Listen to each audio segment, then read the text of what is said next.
basketball, that's what they call a held ball. Okay, that means there's going to be a jump. Jane Chastain was the first woman sports reporter in this country. And man, did she break ground. And in fact, when I came to WTVJ, there were no other women on the air. But if you're a coach's wife, home is where the football is.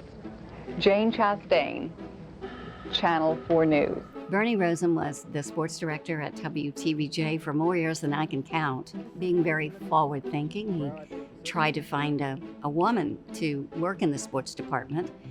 But to quote Bernie, he couldn't find one that knew if a football was blown up or stuffed.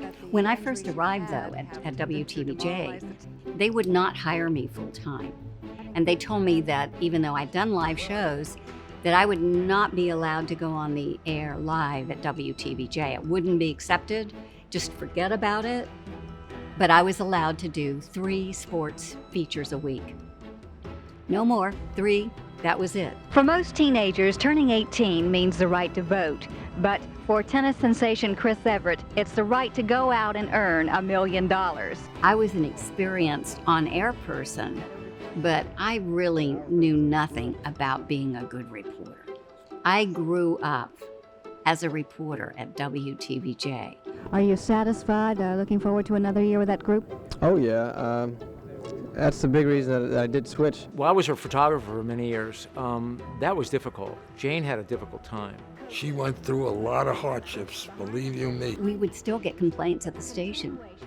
I got them from all sides. There were people who were very incensed that I was a woman on the air and I belonged in the kitchen.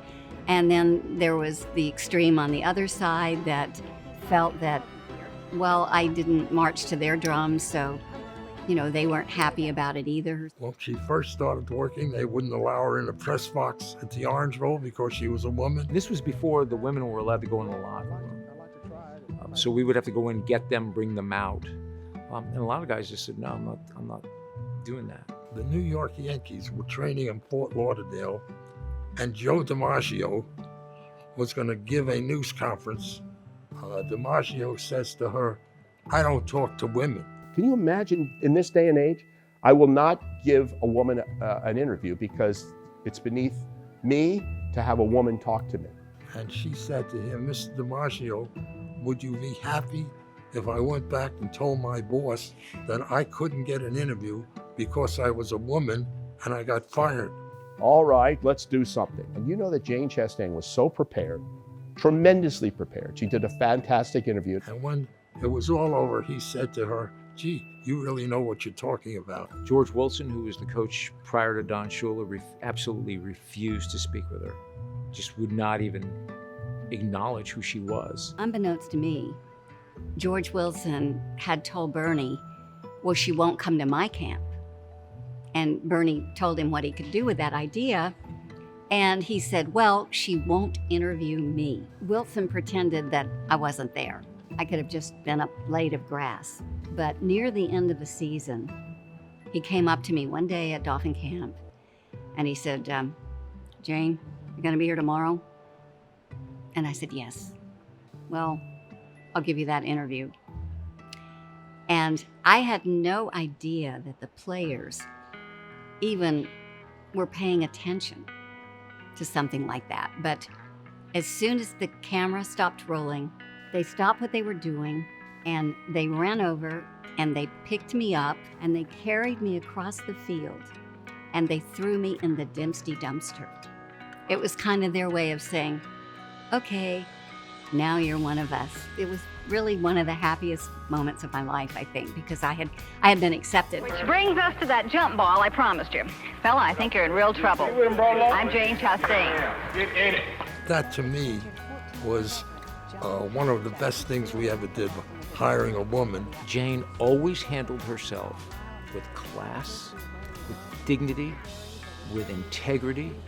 And I think over time won all these people over because she was steadfast. She wasn't going to back down. She became accepted very quickly because of her knowledge and her personality.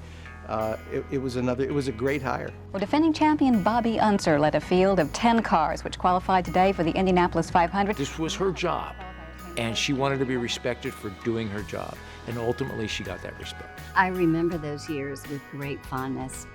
WTVJ, of all the stations that I ever worked at, WTVJ became my family. Every woman that's on the air now ought to thank Jane Chastain for paving the way. I don't know if you can possibly appreciate what the people that came before you actually had to go through. But I have had a couple of the female sportscasters tell reporters that they'd like to buy me beer. I don't drink, but I took that as a compliment. Anybody got a glass of ice water? Jane Chastain, Channel 4 Sports.